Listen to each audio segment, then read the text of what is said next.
alors dellusiwaat nañu ci deuxième partie bi comme ni ñu ko waxee léegi rek revue des titres la ñuy dem ànd ak Elmat maa ngi lay nuyuwaat. maa ngi lay fay bu baax a baax Aïssatou Diop Diouba di la nuyu di la ziyaare di nuyu bu baax di ndokkeel Serigne Niang mi ñu bokkoon tey ak plateau bi di nuyu suñu doyen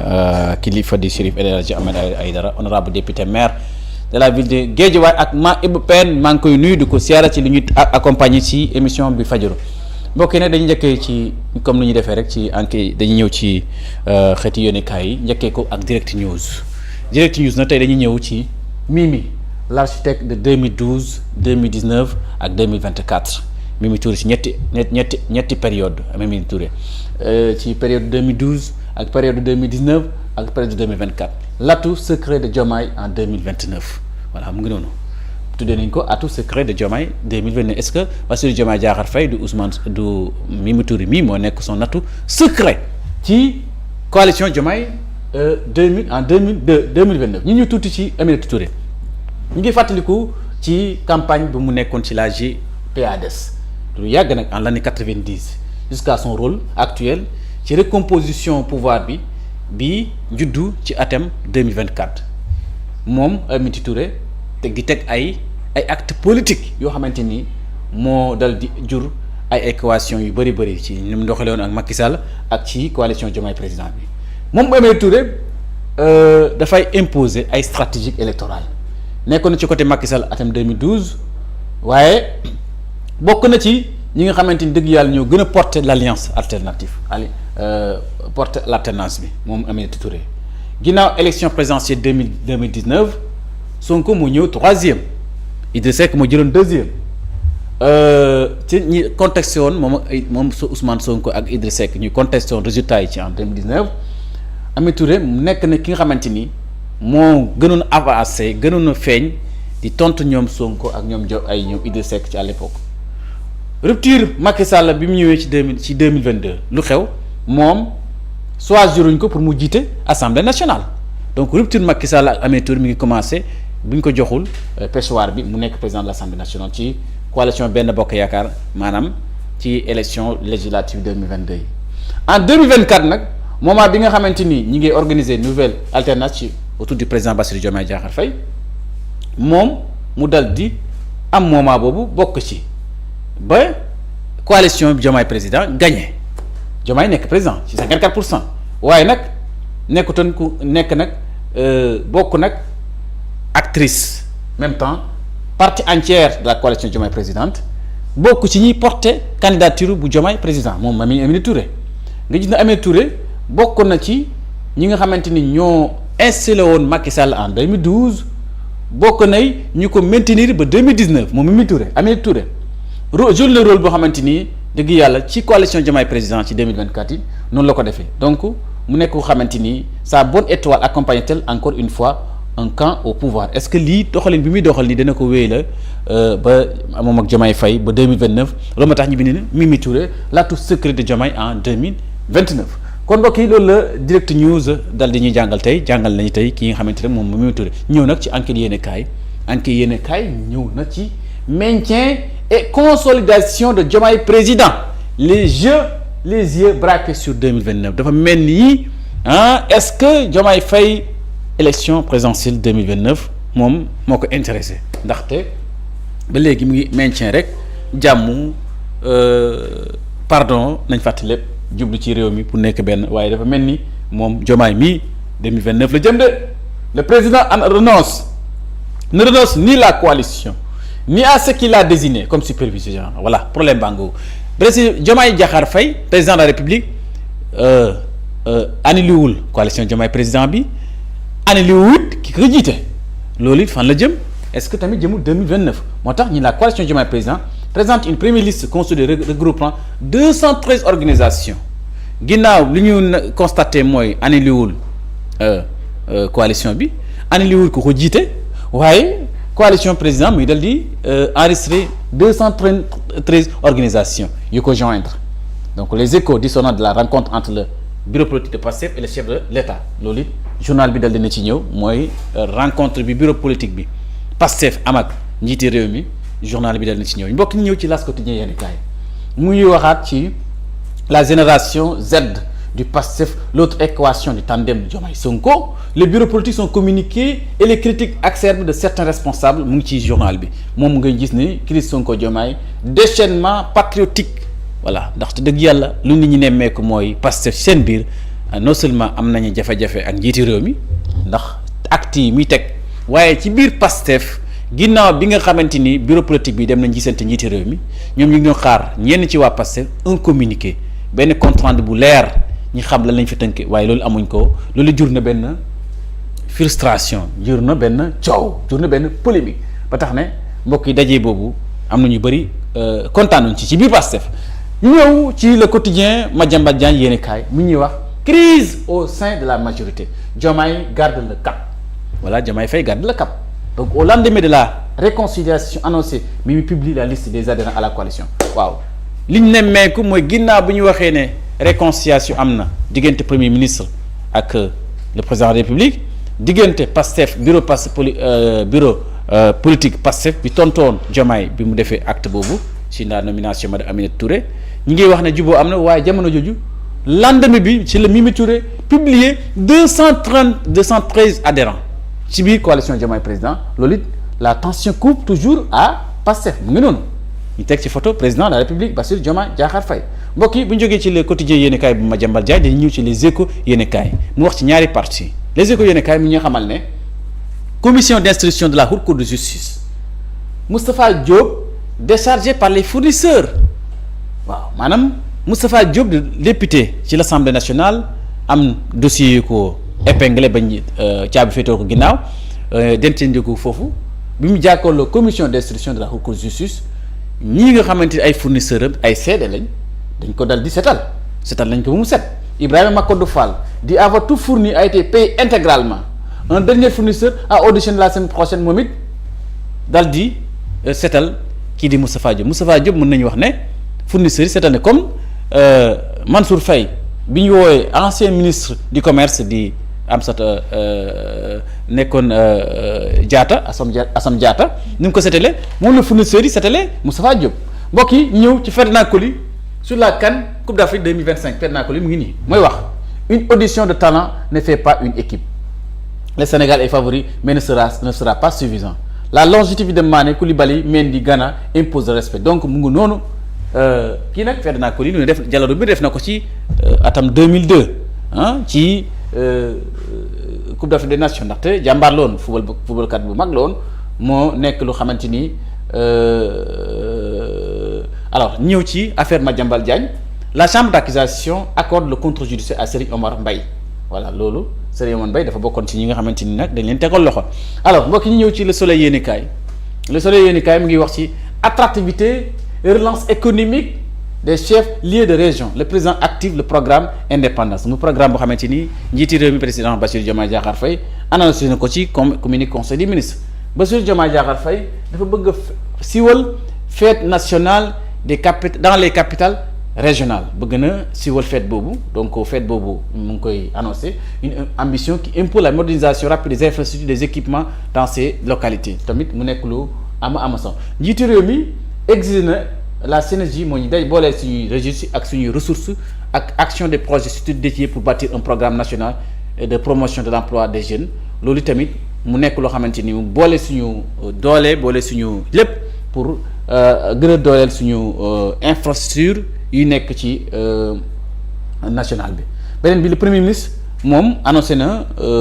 la future bibliothèque nationale des musées sur des sites emblématiques comme Pathé Badiane Yang Nder Ndoma yooyu vraiment premier ministre wax na ko mooy nekk suñuy moomeel xam dencukaay fu xamante ni bu ñu fa demee mën a xam suñuy jaar-jaaru maam suñu jaar-jaaru kilifa mais tubaab bi nekk di ñu jàngal seen maam rek loolu tamit dafa war a jóge ci mim réew Le Soleil yéenekaay ñëw ci l'évidence yéenekaay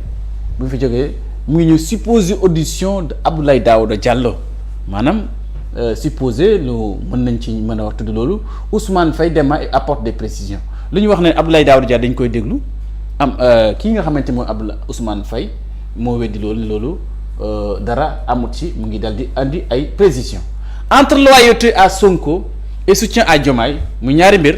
Sonko ak Diomaye Pastef confronté à la plus grande crise de son histoire waaw Pastef am na jafe-jafe parce que bu fekkee ñii dañuy défendre Diomaye ñii di défendre Sonko Pastef te ñoom ñëpp ñu bokk Pastef daal am na crise bu rëy dans son histoire un communiqué très laconique du bureau politique qui attise les doutes voilà mu ngi noonu lépp nag bureau communiqué bureau politique Pastef bi mu indi coow li ndax nag xaj na ñoom ni ñu ko yaakaaroon buñ ko xamoon ni lay juree coow du ci indi duñ ko sax bind wala dañ ko bind dañ xool bu baax a baax ñu bind mbokk yi ñëw ci dossier libération yéenekaay libération yéenekaay mu ñuy xamal ñëw na ci affaire Madiambal Diagne le dossier rebondit au pôle judiciaire financier waaw dossier pôle judiciaire financier bi da affaire Madiambal Diagne amaan na yenn rebondissement lan moo ci nekk le rebondissement mooy chambre d'accusation financière jox na ndigal démb que ñu libéré sous le régime du contrôle judiciaire du marabout Serigne Omar Mbaye waaw kii dafa mel ni mooy marabout Madiambal Diagne waaw moom waaw mu dindi ne chambre d'accusation financière bi daal bi nga xamante ni tey moo joxoon liberté provisoire Lat Diop appel bañ ñi dem cour suprême jox dëgg chambre d'accusation boobu joxaat na marabout Serigne Omar Mbaye liberté provisoire ne na ngeen ko libéré son sort suspendu à la position du parquet général waaw mu ngi noonu alors mu ngi noonu bu nekkee loo xamante ni kon bokki libération yéenekaay moo ko dal di xamle bu ñu jógee ci libération yéenekaay dañuy ci l'info yéenekaay mu ngi wax ci rencontre Diomaye ak bureau politique Pastef apaisement affiché tension bien réelle entre appel à l'unité et accusation d'opacité les partis au pouvoir montrent des tensions croissantes voilà mu ngi noonu en tout cas Marie-Rose Faye daal wax na les artisans de la division sont en notre sein waaw ñi nga xamante ni daal ñoom dañ fi ñëw rek pour jaxasee nit ñi ñu yàq suñu biir ñu yàq diggante yi ñu ngi suñu biir loolu la Marie-Rose Khady Fatou Faye bi wax di nekk dëgg yàlla bokk ci moom lañ dénk communication bu porte-à-porte du gouvernement alors mbokk ñëw ci l'observateur yéen kaay gis ngeen ko photo président Bassirou Diomaye Diakhar Faye moo ci fàng daañ na ci kii bi tension au sommet d'État lan la wax l'accalmie fragile du double discours à la stratégie d'évitement le décryptage incisif de docteur Ibrahima Gueye enseignant l'UCAD spécialiste de l'analyse du discours ba tey spécialiste yi ñooy wax ci tension au sommet d'État bi seen point de vue ci journal bi de l'Observateur yéenekaay Cheikh Bara Ndiaye Falla Fleur Khadija Mayakor Diouf l'indignation radicale des autoprogrammés pro Sonko ñii nag fañ mer trop nag waaw maanaam daal ñi wax na daal Sonko lañ gëm ci seen position leerul Falla Fleur dégg nga Khadija Mayakor Diouf ak Cheikh Bara Ndiaye mer nañu futu Marie-Rose Khady Fatou Faye porte-parole de vaste du gouvernement les artisans de la division sont à notre sein waaw loolu la porte-parole bi wax ñi yàq wala ñi taxale mu ngi suñu biir loolu dafa métti kon mbokk yi bu ñu jógee ci l'Observateur yéenekaay ñu ñëw ci point actu yéenekaay mu ngi ñuy xamle ñëwaat na ba tey ci tension bi audience du bureau Pastef des Pastef au palais controverse chez les patriotes muy noonu si nga Khady Marie-Rose Faye Cheikh Bara Ndiaye Falla Fleur Ayib Daffé Khadija Mayakor Diouf Amadou Ba ñi yëpp nag seen biir loolu moo waral Pastef dafa am problème bi mooy ñi bëgg gëm Pastef gëm Sonko gëm Diomaye ñoom seen biir ñooy xuloo loolu laa ko mën a waxee wala ñoom ci biir ñooy werante boobu nag dëgg yàlla doy na waar coalition Diomaye président amaat na beneen ku gan gu bees muy Abdoulaye Dièye dem na ci liste Mimi bi l'ex-DG de l'AIBD ñëw na renforcer la dëgg yàlla ñëw na ci coalition Diomaye président mel ni daal directeur Macky Sall yëpp ngi dem waaw directeur Macky Sall yëpp yi fi Macky Sall defoon ci réew mi ñoom ñëpp ñi ngi daw dem ci liste coalition Diomaye président bali jàmm la ñëw ci réew mi quotidien yéen kaay palais présidentiel Diomaye ngoog Sonko ngoog ñoo bokk photo bi les coulisses du conseil des ministres voilà les décisions politiques de retour anticipé de Sonko waaye nag compte rendu bi Cheikh Bara Ndiaye li mu wax ci compte rendu bi yëngal na réew mi rencontre bi daal le communiqué du bureau politique de Pastef divise waaw wut communiqué bi daal communiqué bureau politique Pastef bi daal mënoon na ñàkk am waaye ñëw na jur na ay division donc division yooyu vraiment mënoon na bañ a ñàkk mbokk ñi ñëw ci source ay yéenekaay moom mooy wax ne directeur de la coopération des entreprises au ministère de l'urbanisme des collectivités territoriales et de l'aménagement du territoire Baye Moro Diop exclu de Pastef waaw Baye Mayoro Diop de dàq nañ ko ci biir Pastef lu waral loolu docteur Ahmed Diallo moom mooy administrateur groupe WhatsApp bi du Moncap sur instruction du directeur du Moncap après avoir discuté avec le coordinateur du Moncap avec Justin rappelez aussi que j'avais saisi docteur Babou Ba j'ai été instruit de retirer le frère Baye Mayoro de ce groupe voilà Moncap décidé nañ retirer Baye Mayoro Diop mii génne ko ci groupe WhatsApp bi non seulement ñu retirer ko ci biir groupe bi exclure ko ci biir Pastef ceci émane de décisions prises à titre conservatoire suite à ces prises de position qui ont eu des répercussions sur l'harmonie et la cohésion du groupe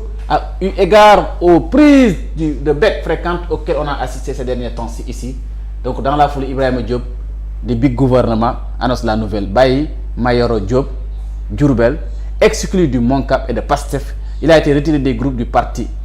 NB. Notez bien, on ne peut pas être militant de Pastef et créer son mouvement selon le règlement du parti. Donc Baye Mayoro mi Diop mi li tax ñu dàq ko nee na moom dafa bokk Pastef pare am mouvement am donc règlement parti bi nii da koy interdit mu ngi noonu dàq nañ ko mbokk yi communiqué bi et les sorties responsables du parti parce qu'il met les fauves au bout ça part dans tous les sens mu ngi noonu ku nekk ngi wax waaw moo waral nag source a def jëmm ji Ousmane Sonko photo bu faa nga daa nga ci seen journal bi ku nekk yaa ngi wax ku nekk yaa ngi wax mbokk yi bu ñu jógee ci source a yéen kaay ñëw Sud Quotidien yéen kaay Sud Quotidien mu ngi ñuy wax ci nos publications de rapport de l'IGE pour les années 2020, 2021, 2022, 2023 et 2024 Diomaye face à son engagement mais ndax mbaa Diomaye dina publier yi rapport yi nga xam ne publier gu lañ ko rapport 2020 2021 2022 2023 2024 mu nekk juróomi at rapport mu war a tukkee ci inspection générale d'État l'IGE lu fi Macky Sall defoon ci cunj bi de ku bi fa mel ni daal Diomaye da ko bëgg a continuer transparence en suspens et jaune d'homme autour du dossier Aminata Touré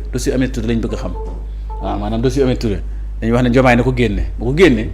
ndax bu ñu xoolee dossier boobu rapport boobu est-ce que Aminata Touré war na continuer di jiite coalition Diomaye président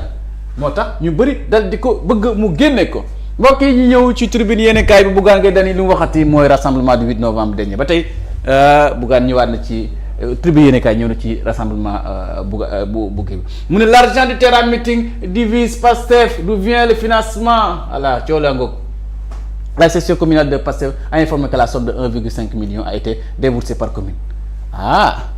waa Pastef ñoo weer seen bopp ñoom ñoo wax ne waa Pastef section communale bu Diourbel ñoo ne jotul 1,5 million am ñoo xamante ni 1,5 million yi séddale ñoom jotu ci seen wàll loolu la moo jur problème moo waral nag ñenn ñi waa opposition bi jël 1,5 million multiplié par nombre de communes ñu ne waaw waa Pastef moom fu ñu jëlee alal ji bëri ji pour ci terrain meeting bi est-ce que terrain meeting bi fayu nit ñi yooyu moom la tribune yéen kaay dal di xëyee mbokk yi bu ñu jógee ci ñëw ci Vox Populi mu ngi ñëwul ba tey Pastef coowul Pastef dans tous ses éclats dans tous ses états la situation tendue au sommet des teints sur le parti donc ñu gën a de ba léegi coowul Pastef ñoo ne ci pouvoir bi mais coow la ci ñoom la compte rendu de la rencontre Diomaye bureau politique Pastef met le feu au poutre Cheikh Bara Ndiaye assume son déballage et souffle sur les braises mu ngi noonu Cheikh Bara Ndiaye daal naan Diomaye a trahi Diomaye dafa war loolu daal dafa war day lëre ay Pastefien li muy wax yépp moom mu ngi nekk ci li mu ne rek waaw on l'a élu dafa tourner de dos au Pastef Cheikh Bara Ndiaye mooy wax de nee na daal Diomaye dafa ñuy war na moom xoolal moom Aminata Touré moo ko gënal lépp ak Abdourahmane Diouf waaw mu ngi noonu il refuse toute poursuite judiciaire bañ na topp ñi nga xamante ni dañuy sàcc alalu réew mi amay rappuyé épingle nee na Cheikh Bara Ndiaye moo wax de Khadija Mahécor Koor Diouf largue des missiles sur les membres du bureau politique Khadija Mahécor Diouf moom meru kenn bureau membre bureau politique bi la mere waaw dëgg yàlla votre communauté est un affront vide fade sans courage sans responsabilité la loyauté envers Ousmane Sonko la dignité et la responsabilité face à l'histoire ne sont pas des options vous avez choisi de vous cacher le combat continue ñu ngi noonu gars yaa ngi wax rek ñoom ñëpp ñu ngi Mimi Touré daal déroule et dévoile une liste de 213 organisations jamono jooju nga xamante ni Pastef seen biir ñi ngi dóorante di waxante Aminata Touré moom mu ngi doxal rek mu ngi encaissé rek gaa yaa ngi ñëw rek di dugg ci liste bi am na gum na 213 organisations. Alors sport CAF Award 2025 bi ça ne joueur bu dàq joué ci nekk joueur de l'Africain de l'année 2025 kan la ñu ne Hakimi Hakimi de mooy nekk élu joueur dégg nga meilleur joueur africain de l'année 2025 donc ñu ngi koy dal di féliciter mbokk yi ñëw ci Walf Quotidien ñëwaat na ci rencontre le bureau politique ak Pastef Diomaye intraitable voilà moom dellu ginnaaw ci li mu décidé waaw donc Diomaye Faye décidé wul donc communiqué du BP gasta à Pastef donc mu ngi noonu ñëwaat ci yor yéene kaay voilà yor yéene kaay yegg seen ci yor bi muy scandale dans les recettes extractives le chiffre choc de l'ITI di benn organe de compte 2022 42 milliards de francs CFA d'écart et d'irrégularités donc mu ngi noonu rapport bi ITI bi 2022 bi moo révélé ay irrégularités yu doy waar te ay nit rek ñoo ko def waaw ay nit rek ñoo ko def ndax xamul li ko fi jar lan moo fi jar lii waaw kon bu ko defee ay surtout ñuy gërëm la di la remercier bu baax lii daal mooy li nekkoon la gën a fës ci xeetu yenn kaay yi waaw merci beaucoup solo jaajëfal nañ la itam bu baax a baax ci lecture bi ak ci leeral bi yenn kaay yi comme ni ñu koy defee deuxième partie bu jot ci émission bi mbokk yéen tamit ñu jaajëfal leen bu baax a baax jaajëfal itam les hommes de l'ombre yi nga xam ni ñu ngi bàyyi xel bu baax a baax jaajëfal Abdou Fall Mansour ak bi tey ci jàppandal bi ba ngeen mën ñoo seetaan mën ñoo dégg itam fépp foo leen mënti nekk mbokk yi yéen ñi nekk fii ci réew mi ak ci bitim réew jaajëfal nañ leen bu baax a baax amuñu seen fay kontaan nañu itam ànd ak yéen 6h30 ba 10h ci émission bi di fajaru comme ni ñu ko defee lundi ba vendredi di waxtaanee actualité bi ñu jox leen dig daje kon ba suba incha allah ci beneen émission fajaru bu ñuy dellusiwaat incha allah daal di waxtaanee actualité bi waaye man jox naa leen dig daje ngoon incha allah 20h 21h émission le soir ak Moustapha ni ñu koy waxtaanee itam comme ni ma wax rek c'est devenu un rendez-vous ñu ànd ak yéen saa su nekk rek di waxtaanee actualité yi mbokk yi jërë ngeen jëf ñu ñaanal leen kenn dalu jàmm. bismillah lu bees amatina de jàppale sa njaboot ñu mottali seenu njàng ca kër ga wala fu mën a ne ñu ko naan répétiteur wala cours de renforcement léegi woyof na toy maa la ko wax li ko dalee 6e 5e 4e 3e seconde première ba terminale jagleel nañ leen ma classe en ligne di plateforme bu mucc ayib man sëkk ci lépp lu ñu war a jàng nga ni maa la ko wax plateforme boobule ay junni cours yoo xam ni lépp ay vidéo la jëm ci matière u programme moyen secondaire bu Sénégal cours vidéo yooyee ay professeur yu xarañ di wàllub njàngale génnee faste faculté des sciences et technologies de l'éducation et de la formation ba pare am gën ngaa néew fukki atu jàngale ci école yi ngeen a ràññee ñoo ko liggéey te nag 5000 francs dong ngay fay di junni weer wu ne jaare ko si sa wéer wala sa Orange Money way samba tapez classe.sn et téléchargez l'application Ma Classe en ligne. sa njaboot am répétiteur virtuel buy ànd ak ñoom fépp Ma Classe en ligne yamu ca te xëj na ci biir application bi forom bu yaatu bu gone yi mën a laaj lépp lu ñu bëgg a leerlu ay professeur expliqué leen ko ba mu leer nañ lii amul fenn waay te des na nga ni biir application Ma Classe en ligne am na librairie virtuelle boo xam ne les nouvelles éditions africaines l'ENEA ñoo ko jagleel élèves yi étudiants yi ak képp ku bëgg a jàng ngir ñu mën a jot ci bépp livre bu ñu yitewoo waay 5000 francs dong par weer nga jàng nañ ko bëggee ak fan ko bëggee ak application Ma Classe en ligne bii jàng soppeeku na bànneex waay